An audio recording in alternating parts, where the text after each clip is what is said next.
If you have the widest hips and your baby decides to inherit its father's head, that's you may experience a time giving birth.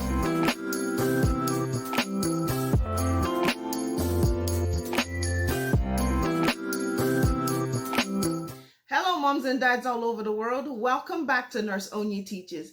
My name is Onyi, and today I would love to talk with you all about some of the old wives' tales and myths that surround pregnancy. But before I get into today's video, make sure you go ahead and hit the subscribe button, and do not forget to turn on your notification bell so that you are made aware of when I upload a new video. Now, a lot of women have been told by traditional stories passed down by their great-grandmother, mother, some kind of speculation from the neighbor of things that they should do or should not do while they are pregnant.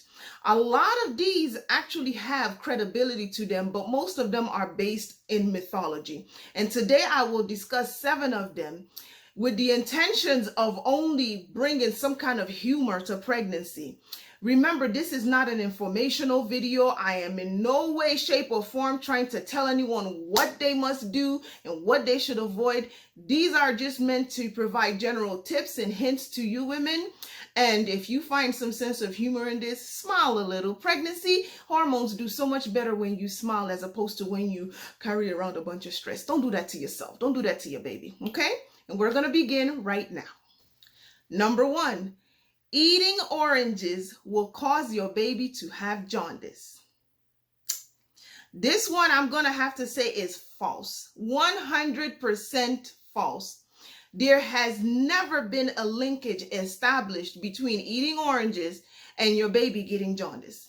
Remember, your baby is encased in a womb completely separated from your digestive tract.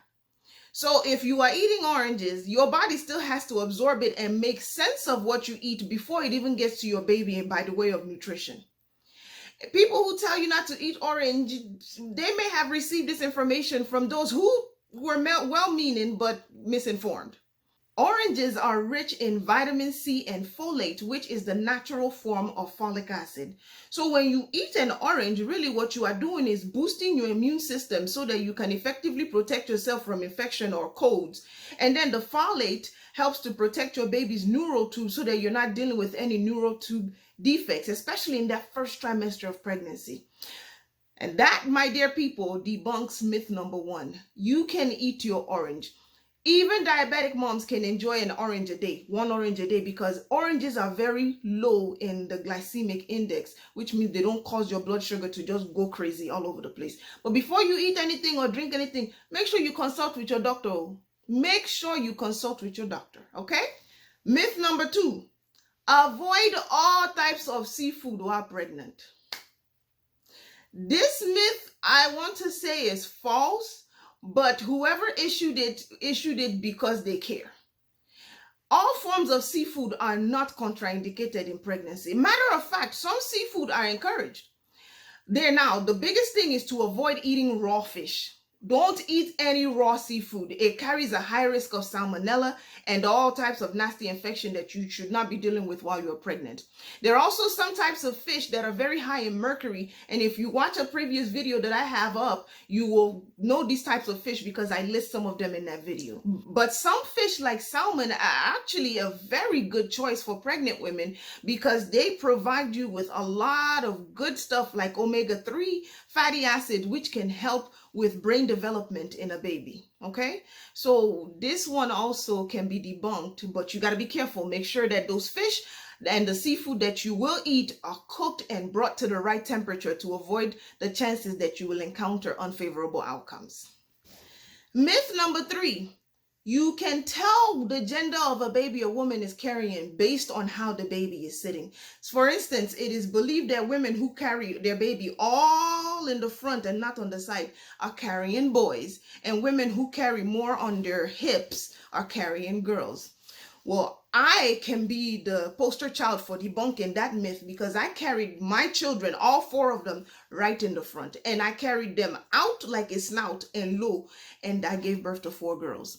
There is no scientific proof that links the way a woman is carrying to the gender of baby that she is that's in her womb. So make sure that you take these myths with a pinch of salt. That one we can safely say has been debunked. Okay. Myth number 4: women who are really sick during their pregnancy are carrying a baby girl. I wish I could tell you this one is entirely false, but there is some scientific proof that women who are carrying girls do tend to be sicker than women who are carrying boys. And a lot of times it's because of the hormone called estrogen. Because a woman is carrying a girl and estrogen is known as the female hormone, it tends to spike a lot higher in women carrying girls than in women carrying boys.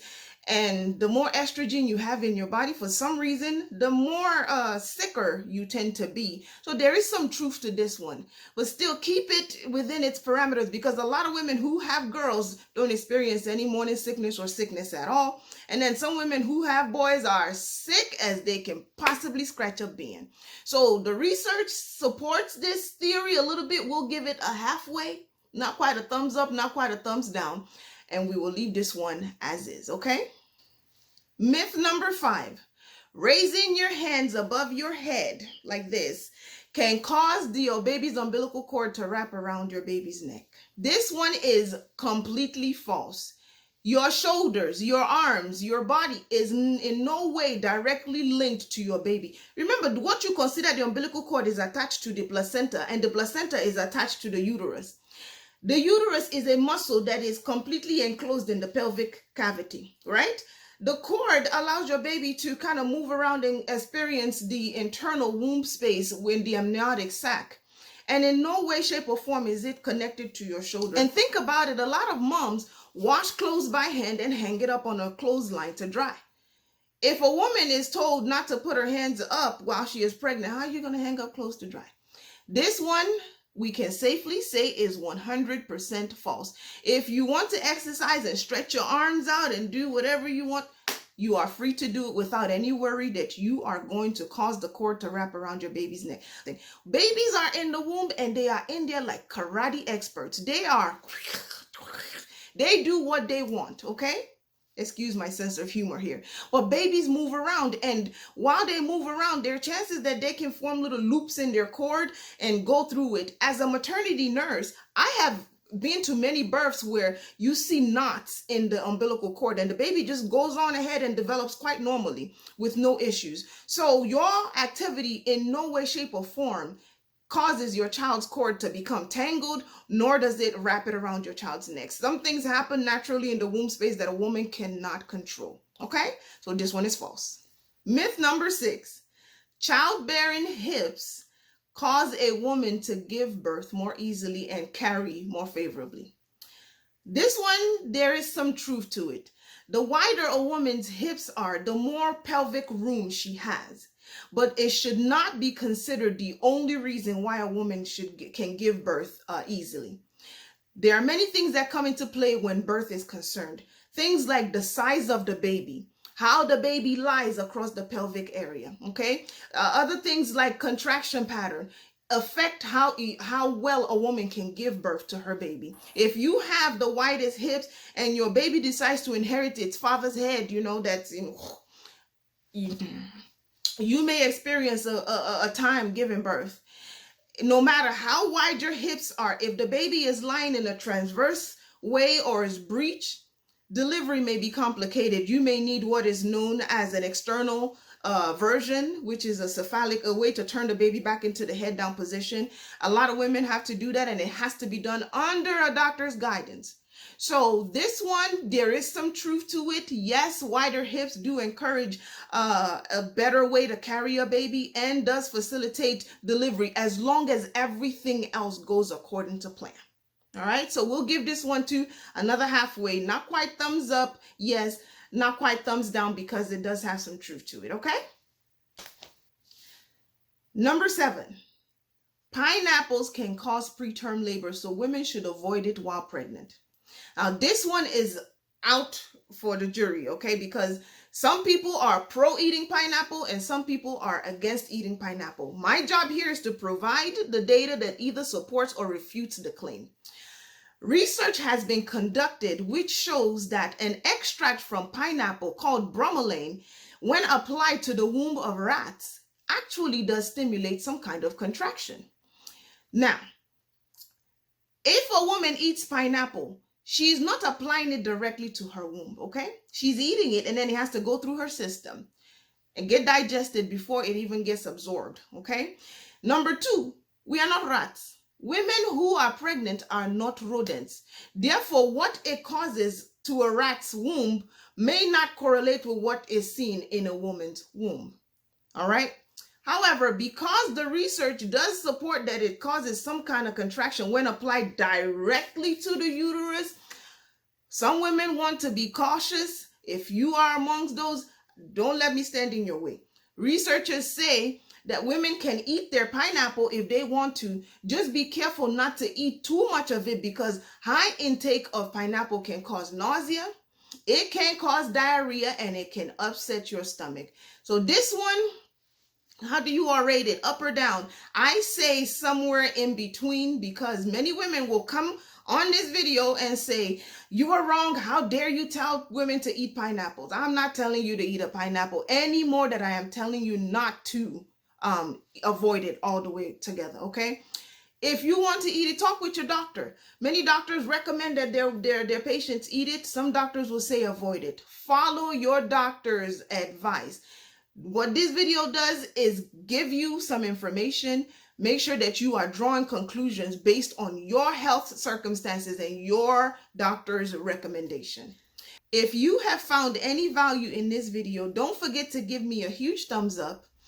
Also, subscribe and turn on your notification bell so that you are made aware of every time I upload a video. Make sure you come along with me as we build this community of learners. If you have any questions or concerns, leave them in the comment section and I will either address it directly to you or I will make another video, because believe it or not, your question may be another woman's question. And the more of these questions we address, the more informed moms are all over the world. I wish you all a safe, healthy, and happy pregnancy.